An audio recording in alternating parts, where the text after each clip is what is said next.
안녕하세요, 여러분. 오늘은 석가모니의 가르침을 통해 우리 삶을 더 나은 방향으로 이끌어줄 수 있는 방법에 대해 이야기하겠습니다.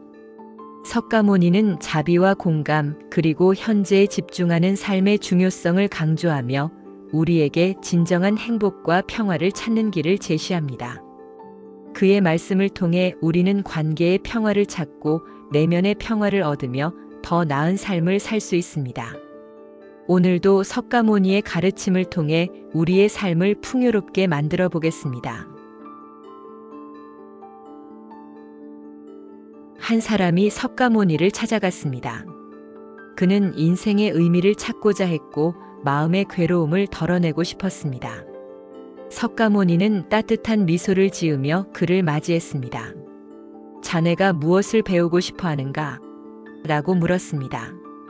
그는 마음의 평화를 찾는 방법을 가르쳐 주세요 라고 대답했습니다. 석가모니는 마음의 평화는 내면에서 시작됩니다. 과거에 집착하지 말고 미래에 대한 걱정도 하지 마세요. 현재에 집중하고 마음을 조용히 하세요 라고 말했습니다. 과거는 이미 지나갔고 미래는 아직 오지 않았습니다. 오직 현재만이 존재합니다 라고 덧붙였습니다. 또한 자비와 이해를 실천하세요. 타인에게 자비를 베풀면 자신도 행복해집니다. 이는 마음의 평화를 찾는 중요한 열쇠입니다 라고 말했습니다. 그는 석가모니의 말씀을 듣고 깊이 생각했습니다. 자비와 이해가 정말로 마음의 평화를 가져다 줄 수 있나요? 라고 물었습니다. 석가모니는 미소를 지으며 네, 그렇습니다. 자비는 마음의 괴로움을 덜어내고 평화를 찾는 데 큰 도움이 됩니다. 자비를 실천하면 자신과 타인 모두에게 행복을 가져다 줍니다 라고 대답했습니다. 한 사람이 석가모니를 찾아갔습니다. 그는 자식 때문에 마음이 괴로웠고 그 답을 찾고자 했습니다. 석가모니는 따뜻한 미소를 지으며 그를 맞이했습니다. 자네가 무엇을 배우고 싶어 하는가? 라고 물었습니다. 그는 자식 때문에 마음이 괴로워요. 어떻게 하면 마음을 편안하게 할 수 있을까요? 라고 대답했습니다. 석가모니는 자식은 우리의 일부이지만 그들을 통제하려고 하지 마세요. 그들은 자신의 길을 가야 하며 우리는 그들을 사랑하고 지지하는 것이 중요합니다라고 말했습니다. 자식이 잘못된 길을 가더라도 그들을 비난하거나 화내지 마세요. 대신 그들이 올바른 길을 찾도록 도와주고 그들을 이해하고 사랑하세요. 또한 자비와 공감을 실천하세요. 자식이 고통받고 있다면 그들의 고통을 이해하고 그들을 위로하세요. 이는 마음의 평화를 찾는 중요한 열쇠입니다라고 덧붙였습니다. 그는 석가모니의 말씀을 듣고 깊이 생각했습니다. 자비와 공감이 정말로 마음의 평화를 가져다 줄 수 있나요? 라고 물었습니다. 석가모니는 미소를 지으며 네, 그렇습니다. 자비는 마음의 괴로움을 덜어내고 평화를 찾는 데 큰 도움이 됩니다. 자식에게 자비를 베풀면 자신도 행복해집니다 라고 대답했습니다. 한 사람이 석가모니를 찾아갔습니다. 그는 돈이 없어서 마음이 괴로웠고 그 답을 찾고자 했습니다. 석가모니는 따뜻한 미소를 지으며 그를 맞이했습니다. 자네가 무엇을 배우고 싶어 하는가? 라고 물었습니다. 그는 돈이 없어서 너무 걱정됩니다. 어떻게 하면 마음을 편안하게 할 수 있을까요? 라고 대답했습니다. 석가모니는 돈은 삶의 일부이지만 그것만이 모든 것이 아닙니다. 진정한 행복은 돈에서 오지 않습니다. 사랑과 관계, 그리고 내면의 평화가 더 중요합니다라고 말했습니다.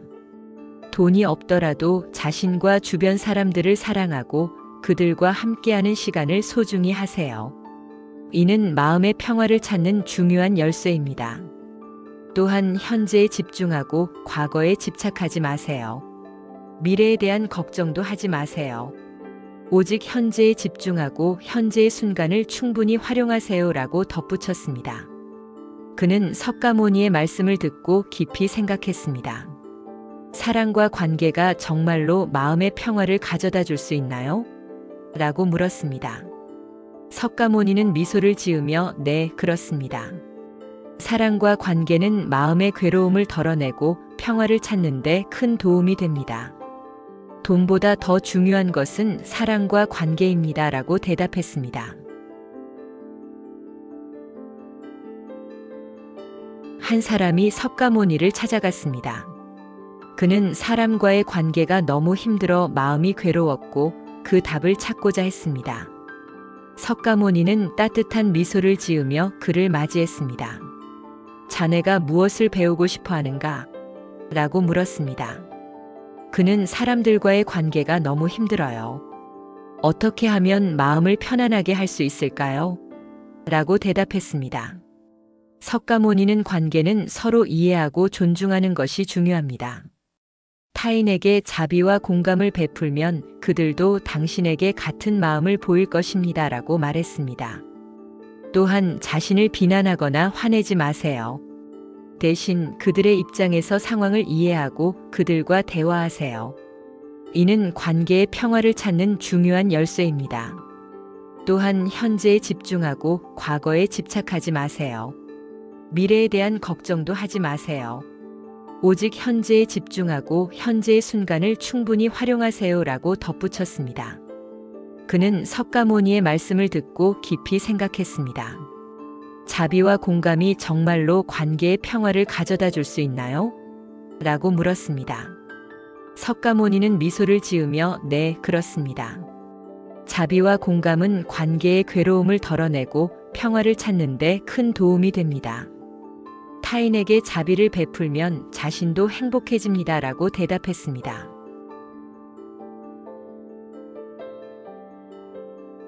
한 번은 한 마을에 두 사람이 살고 있었습니다.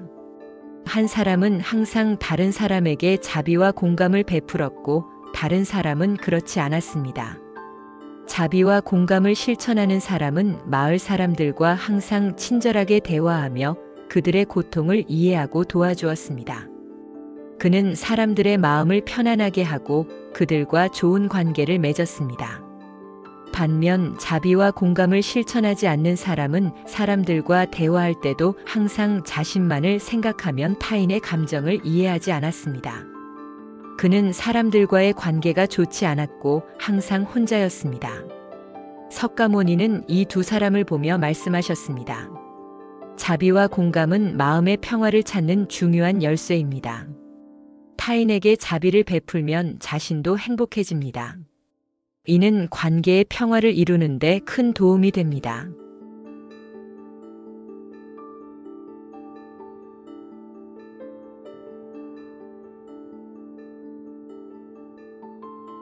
한 번은 한 사람이 과거에 대한 후회와 미래에 대한 걱정으로 마음이 괴로웠습니다. 그는 항상 과거의 잘못된 선택을 후회하거나 미래에 대한 불확실함 때문에 걱정했습니다. 석가모니는 그를 보며 말씀하셨습니다. 과거는 이미 지나갔고 미래는 아직 오지 않았습니다. 오직 현재만이 존재합니다. 현재에 집중하고 현재의 순간을 충분히 활용하세요. 이는 마음의 평화를 찾는 중요한 방법입니다.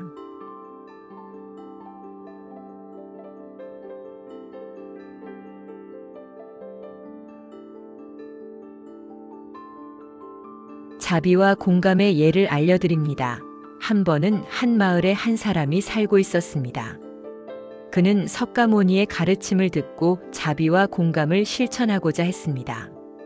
그는 매일 타인에게 친절하게 행동하고 그들의 고통을 이해하려고 노력했습니다. 자비 실천하기의 예도 알려드립니다. 그는 마을에서 자선 활동에 참여하여 필요한 사람들에게 도움을 주었습니다. 그는 작은 행동이라도 큰 의미가 있을 수 있음을 알았고 타인에게 친절하게 대하기 시작했습니다. 예를 들어 그는 길을 잃은 사람에게 길을 알려주거나 노인에게 물건을 들어주는 등 작은 행동을 통해 자비를 실천했습니다.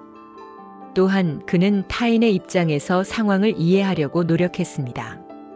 공감의 실천 방법을 알려드릴게요. 친구가 힘든 상황에 처했을 때 그는 그 친구의 감정을 이해하고 적극적으로 경청했습니다. 그는 친구에게 긍정적인 피드백을 주어 그들의 자신감을 높이고 그들과의 관계를 강화했습니다. 명상과 자기 반성은 어떨까요? 어떤 한 사람은 일정 시간을 내어 명상하고 자기 반성을 통해 내면의 평화를 찾았습니다. 이는 자비와 공감을 실천할 수 있는 마음을 가지게 하는데 큰 도움이 되었습니다. 그는 감사하는 마음을 가지고 긍정적인 사고를 통해 자비와 공감을 실천했습니다.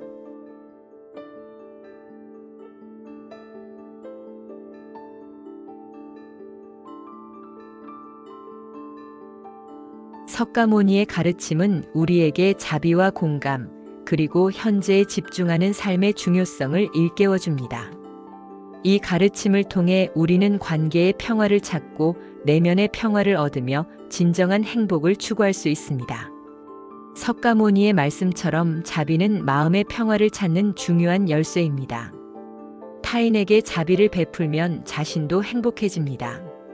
오늘도 우리는 석가모니의 가르침을 마음에 새기고 더 나은 삶을 위해 노력해 보겠습니다. 감사합니다.